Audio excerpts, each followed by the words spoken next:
അതൊക്കെ പൊളിച്ചാണ്. രാജിവെച്ച് പോകണമായിരുന്നോ വേണ്ടോ എന്ന് അവരുടെ പാർട്ടിയും അദ്ദേഹമാണ് തീരുമാനിക്കേണ്ടത്. പക്ഷേ ഒരു പൊതുസമൂഹത്തെ സംബന്ധിച്ചിടത്തോളം രാഹുൽ മാങ്കൂട്ടത്തിൽ ഈ ഇഷ്യൂ തുടങ്ങപ്പോൾ തന്നെ ഒരു പുണ്യവാളൻ്റെ പരിവേഷമാണ് അണിഞ്ഞിരുന്നത്. പക്ഷെ ആ പൊയ്മുഖം പഴിഞ്ഞു വീണു. പലരും മീഡിയയാണ് നിങ്ങളെല്ലാം പറഞ്ഞപ്പോഴും പറഞ്ഞ് ആരും എന്നെപ്പറ്റി കേസ് പറഞ്ഞിട്ടില്ലല്ലോ, കേസ് കൊടുത്തിട്ടില്ലല്ലോ, പിന്നെ ഞാനെന്തിനാണ് രാജിവെക്കണത്, ഇനി എൻ്റെ പേരൊരു കേസും ഇല്ലാത്ത സ്ഥിതിക്ക് ഞാൻ എന്ത് തെറ്റാണ് ചെയ്തത്. പക്ഷേ ഇപ്പോൾ കേസുണ്ടായി. ഇപ്പോൾ രാഹുൽ മാങ്കൂട്ടത്തിൽ എന്ന് പറഞ്ഞ ആളിനെ മഷിയിട്ടാൽ പോലും കാണാത്ത വിധത്തിൽ എവിടെയാണെന്ന് പോലും അറിയാത്ത വിധത്തിൽ ഒളിവിലാണ്. അപ്പോൾ അദ്ദേഹത്തിൻ്റെ പേര് കേസില്ലാത്തത് കൊണ്ടാണ് താൻ കുറ്റക്കാരനല്ല എന്ന് പറഞ്ഞുകൊണ്ട് സ്വയം അദ്ദേഹം പുണ്യവാളനാകാൻ ശ്രമിച്ചു എങ്കിൽ ഇന്ന് അദ്ദേഹം ഒരാളല്ല പല സ്ത്രീകളെയും പീഡിപ്പിച്ചതായിട്ടും അതിൽ ഒരു സ്ത്രീ അവർ പീഡനാനുഭവങ്ങളും ചെയ്ത ആ വൃത്തികേടുകളെല്ലാം അത് ഞാൻ പറയുന്നില്ല, അതൊന്നും എല്ലാം തുറന്ന് സ്റ്റേറ്റ്മെന്റ് കൊടുത്ത് കേസ് കൊടുത്തിരിക്കുന്ന ഈ പരിസ്ഥിതിയിൽ രാഹുൽ മാങ്കൂട്ടത്തിൽ എന്ത് ചെയ്യണമെന്ന് അദ്ദേഹത്തിന്റെ മനസാക്ഷി തന്നെ ചോദിക്കട്ടെ.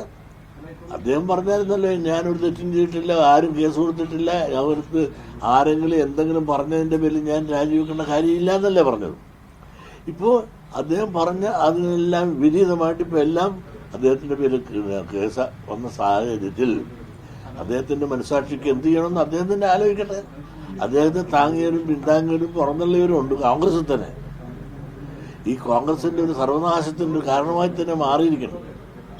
പ്രത്യേകിച്ചും കോൺഗ്രസ് പ്രഗത്ഭരെന്ന് സ്വയം അഭിമാനിച്ചു നിന്ന ആ രാഹുൽ മാങ്കൂട്ടത്തിന് എല്ലാവരും അങ്ങ് വാനോളം പൊക്കിക്കൊണ്ട് നടന്നുവെങ്കിൽ ഇന്ന് തകർന്ന് തരിപ്പണമായി ആളുകളെല്ലാം ചവിട്ടി തേക്കുന്ന ഒരവസ്ഥയിലേക്ക് മാറിയെങ്കിൽ അതിൻ്റെ ഉത്തരവാദി രാഹുൽ മാങ്കൂട്ടത്ത് തന്നെയാണ്. അദ്ദേഹത്തിന് താൻ ചെയ്ത തെറ്റുകൾക്ക് ഒരു ഉത്തരബോധ്യവും പശ്ചാത്തലവും ഉണ്ടെങ്കിൽ അദ്ദേഹം രാഷ്ട്രീയം മതിയാക്കി വനവാസത്തിന് പോകുന്നതായിരിക്കും നല്ലതെന്നാണ് വ്യക്തിപരമായിട്ട് എനിക്ക് തോന്നുന്നത്. തീർച്ചയായിട്ടും ആവില്ല. കോൺഗ്രസിൽ തന്നെ ഇപ്പോൾ രാഹുൽ മാങ്കൂട്ടത്തിലെ ചർച്ചകൾ, ആ ചർച്ചയിലെ കോൺഗ്രസിനകത്ത് തന്നെ പഴയ KPCC പ്രസിഡന്റ് അദ്ദേഹത്തെ താങ്ങിക്കൊണ്ട് നടക്കുന്നു സുധാകരൻ, ബാക്കിയുള്ളവരെല്ലാം ചവിട്ടിത്താത്തിക്കൊണ്ടിരിക്കുന്നു, ചിലരെല്ലാം ന്യൂട്രടിച്ചുകൊണ്ട് നിൽക്കുന്നു, പാർട്ടിയിൽ നിന്ന് സസ്പെൻഡ് ചെയ്തതെന്ന് പറയുന്നു. ഇങ്ങനെ പലതും പറഞ്ഞ കോൺഗ്രസിനകത്ത് തന്നെ ഇത്രയും ഭിന്ന അഭിപ്രായത്തിൽ കോൺഗ്രസിനകത്ത് ഒരു കൂട്ടക്കലഹത്തിൻ്റെ നടുവിലൂടെ പോവുകയാണ് കോൺഗ്രസ് എന്നത്. ഈ കൂട്ടക്കലഹത്തിന് കാരണം എന്താണ്? അതല്ലെങ്കിൽ ഇത് ആദ്യമേ പറഞ്ഞാൽ പോരെ, ഇങ്ങനെ ഒരു തെറ്റ് പറ്റിപ്പോയിട്ടുണ്ട്, അതിന് ഞാൻ പരിഹാരം ഉണ്ടാക്കാം എന്ന് പറഞ്ഞെങ്കിൽ അവിടെ വെച്ച് ഇതെല്ലാം തീരുമായിരുന്നു. തെറ്റ് ചെയ്യാത്തവരാരാണ്? ഇന്നത്തെ പുണ്യവാളന്മാരായിട്ട് നടക്കുന്ന പല രാഷ്ട്രീയക്കാരുടെയും ഭൂവാസവും പരിശോധിച്ച് നോക്കിയാൽ ഇതിനേക്കാൾ വലിയ മാങ്കൂട്ടത്തങ്ങന്മാരായിരിക്കും അവർ പലരും.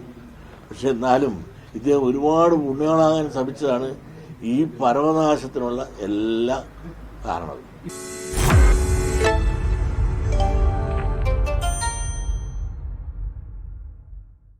ലോകത്തെവിടെയായാലും ഏത് സമയത്തും 24 വാർത്തകളും ഓഗ്മെന്റഡ് റിയാലിറ്റി പാക്കേജുകളും എക്സ്പ്ലെയിനറുകളും വിശദമായി കാണാൻ ഞങ്ങളുടെ യൂട്യൂബ് ചാനൽ നിങ്ങൾക്ക് സബ്സ്ക്രൈബ് ചെയ്യാം.